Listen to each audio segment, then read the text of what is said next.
Imaginez que le bilan d'une entreprise, ce ne soit pas juste une série de chiffres froids, mais une véritable histoire. Une saga, oui. Une saga, voilà. Mhm. Pleine d'ambition, de défis et de paris colossaux sur l'avenir. C'est précisément cette histoire qu'on va décrypter aujourd'hui en se penchant sur TAF Avalinand Larry. Bienvenue.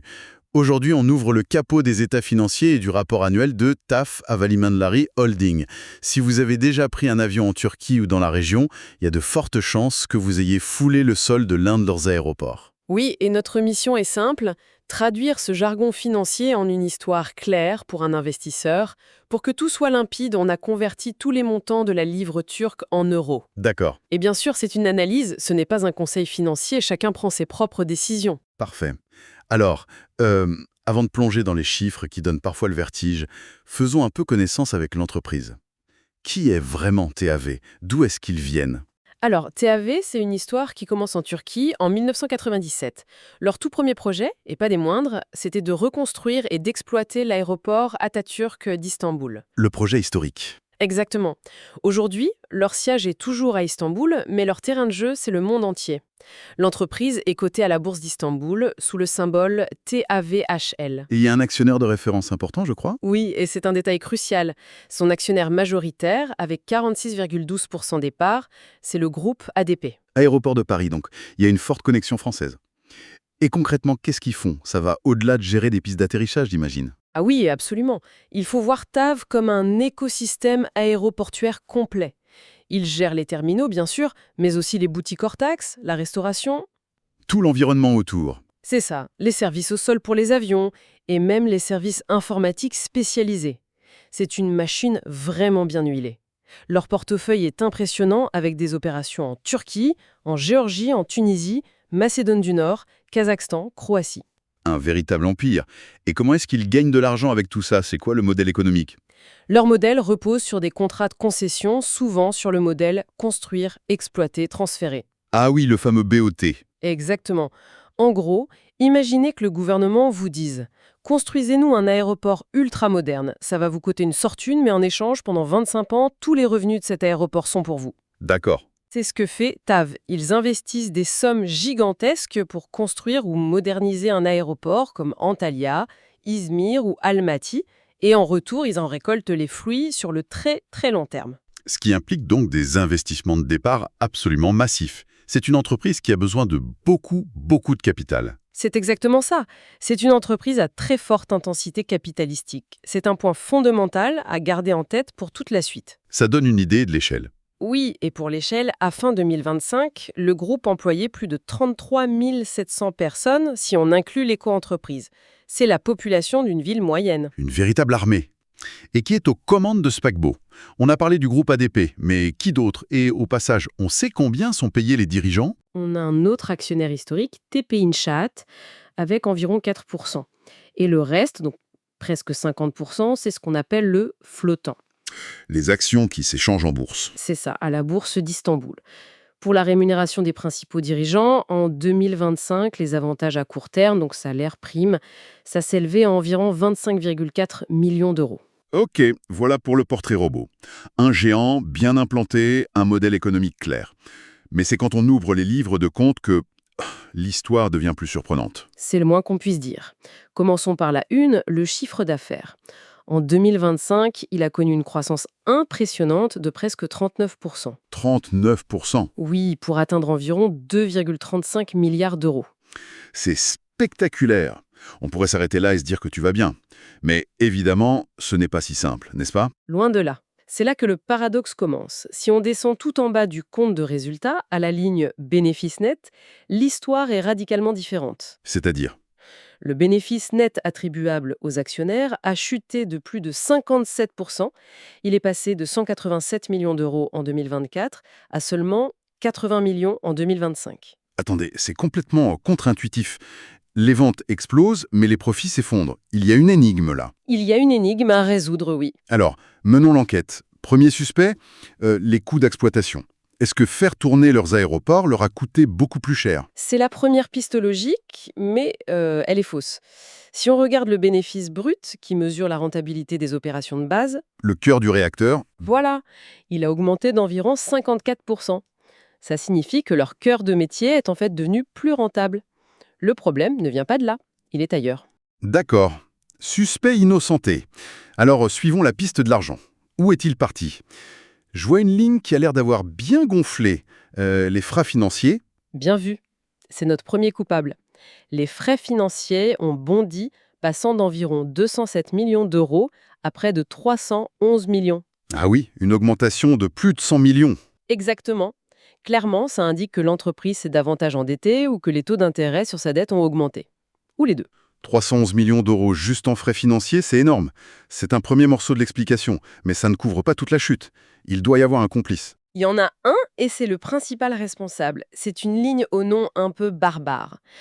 Quote-part dans le résultat net des entreprises mises en équivalence. Mise en équivalence, c'est le genre de terme qui fait fuir tout le monde. Expliquez-nous ça simplement. C'est une règle comptable, mais l'idée est simple. Imaginez que vous possédez 30% d'une pizzeria avec un ami. Vous ne la gérez pas au quotidien, mais à la fin de l'année, si elle fait 1000 euros de bénéfices, Je dois ajouter 300 euros à mes propres revenus. c'est ça. Et à l'inverse, si elle perd 1000 euros, vous devez déduire 300 euros de votre bénéfice. C'est ça la mise en équivalence. D'accord, c'est beaucoup plus clair. Donc, une des pizzerias de Tav a dû perdre énormément d'argent. Exactement. Et la pizzeria en question, c'est un restaurant 5 étoiles, Tav Antalya Yatirim, la coentreprise qui gère l'aéroport d'Antalya. À Antalya. Oui. En 2024, ces mises en équivalence avaient ajouté plus de 62 millions aux bénéfices.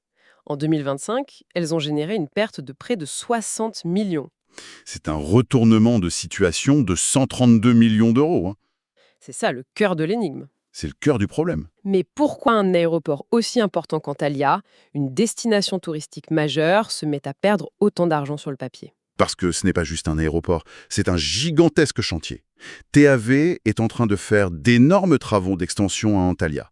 Il dépense des fortunes en béton, en acier, en salaire pour construire de nouveaux terminaux. Toutes ces dépenses sont comptabilisées comme des coûts. Immédiatement, oui. Mais les nouveaux terminaux n'accueillent pas encore de passagers et ne génèrent donc pas de revenus. Sur le papier, c'est une perte sèche. Le pari, c'est que cette perte d'aujourd'hui sera compensée par les revenus de demain. Très largement compensée par des décennies de revenus une fois les portes ouvertes. C'est ça la stratégie. On comprend mieux.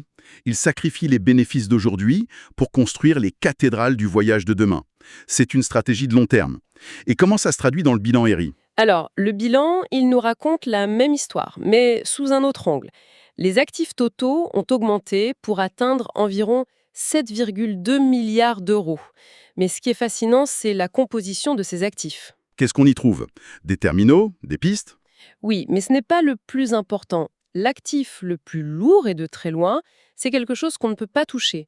Ce sont les actifs incorporels. Incorporels. Ils représentent plus de 42% du total des actifs. Ce sont principalement les droits de concession et ce qu'on appelle le goodwill. Plus de 40% de la valeur de l'entreprise est donc immatérielle. Comment on peut se représenter ça? La meilleure métaphore, c'est d'imaginer que vous achetez un billet en or. Ce billet vous donne le droit exclusif d'organiser tous les concerts dans une salle pendant 25 ans. D'accord. Le billet lui-même, c'est un bout de papier, mais sa valeur est immense. Et cette valeur dépend entièrement du nombre de spectateurs que vous pensez pouvoir attirer pendant ces 25 ans. Donc, pour TAV, ces actifs, c'est leur contrat de concession. Précisément. Et leur valeur est basée sur des prévisions de trafic de passagers et de revenus pour les décennies à venir. C'est un pari sur l'avenir. Un pari, le mot est juste. Et j'imagine que les auditeurs des comptes regardent ça de près. Absolument.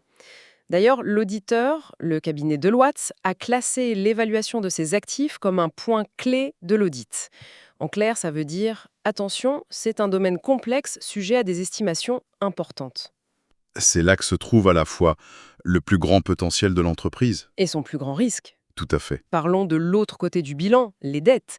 On a vu que les frais financiers avaient augmenté, j'imagine que la dette a suivi. Logiquement, oui. La dette financière a grimpé pour atteindre environ 2,3 milliards d'euros. C'est cohérent. Mais là encore, on tombe sur un nouveau paradoxe. Encore un. Oui, Alors que la dette augmente, leur trésorerie, donc le cash qu'ils ont en banque, a presque doublé pour dépasser les 680 millions d'euros. Alors ça, c'est étrange. Comment c'est possible d'avoir plus de dettes et en même temps beaucoup plus de cash? Ça n'a pas de sens. On s'endette pour laisser l'argent dormir à la banque? La réponse se trouve dans le tableau des flux de trésorerie, qui est souvent le document le plus honnête. La machine de vérité. Exactement. Les opérations de TAV sont une formidable machine à cash. En 2025, leur activité a généré un flux de trésorerie de 444 millions d'euros. C'est un signe de très grande santé opérationnelle. D'accord, je vois. Ils s'endettent pour financer des projets pharaoniques comme Antalya ou la nouvelle concession d'Ankara, mais leur business au quotidien continue de cracher des liquidités. Ils jonglent en fait. Ils s'endettent d'une main pour construire l'avenir et encaissent de l'autre les revenus du présent. C'est un équilibre complexe. Très complexe. Ils utilisent ces liquidités, plus de la nouvelle dette, pour investir massivement, tout en se gardant un matelas de sécurité en cash de plus en plus confortable. Faisons une synthèse. 2025 pour TAV, c'est croissance record du chiffre d'affaires, investissement titanique, mais un bénéfice net en chute libre à cause des financements et des pertes comptables. La grande question, c'est est-ce que ce pari va payer? Le rapport distille quelques indices. Le premier est une nouvelle positive, la prolongation de la concession de l'aéroport de Tbilissi, en Géorgie, jusqu'en 2031. C'est un bon signe, ça. Oui, même si ça s'accompagne d'un investissement de 150 millions de dollars, ça montre qu'ils sécurisent et prolongent la durée de vie de leurs actifs existants. C'est de la bonne gestion. C'est rassurant. Et quel autre signal la direction envoie aux actionnaires qui pourrait être un peu nerveux? Signal le plus fort, c'est sans doute la proposition d'un dividende. Le conseil d'administration a décidé de proposer de verser environ 37,5 millions d'euros. Ah oui, malgré la chute du bénéfice. C'est un message. C'est un message très clair. La direction dit « Ne vous inquiétez pas, la génération de cash est bien réelle et nous sommes assez confiants dans l'avenir pour vous en distribuer une partie. » C'est un geste de confiance important. Mais cette stratégie très agressive, ce n'est pas sans risque, j'imagine. Les risques sont à la hauteur des ambitions. Le premier est géopolitique. TAV opère dans des régions qui peuvent être instables, un conflit, une crise politique. Et le trafic aérien s'effondre. Voilà. Le deuxième, c'est le risque de change. Ils ont des revenus dans plein de devises, mais leur dette est souvent en euros ou en dollars. Une dévaluation de la livre turque, par exemple, peut faire exploser le coût de leur dette. Et il y a aussi le risque lié aux projets eux-mêmes, non? Absolument. C'est le risque d'exécution. On parle de projets qui se chiffrent en milliards. Le moindre retard, le moindre dépassement de budget peut avoir des conséquences financières énormes. En résumé, l'histoire de TAV en 2025, ce n'est pas celle du bénéfice, mais bien celle des paris qu'elle a placés. Pour un investisseur, la question n'est pas tant de savoir si les comptes de l'année sont bons. Non, mais de croire ou non en la vision de la direction pour la prochaine décennie. C'est exactement ça. La question fondamentale, c'est est-ce que ces investissements massifs sont un coup de génie ou est-ce que le poids de la dette finira par faire plier l'entreprise? C'est une question qui laisse songeur. Et peut-être qu'il y en a une autre plus profonde. Dans un monde qui s'interroge sur l'impact du transport aérien, est-ce que le pari sur une croissance infinie du nombre de passagers est toujours le bon? C'est une excellente question. TAV bâtit des cathédrales pour le voyage de masse. Le futur du voyage leur donnera-t-il raison? C'est sur cette pensée qu'on va se quitter. Si cette analyse vous a éclairé, pensez à vous abonner et à la partager autour de vous. C'est vraiment ce qui nous aide le plus à continuer. Et pour nous soutenir plus directement dans la production de ces explorations, vous pouvez envisager de devenir membre de la chaîne. Il y a un lien dans la description. Vous pouvez aussi nous montrer votre soutien via les Super Thanks. Un grand merci pour votre écoute.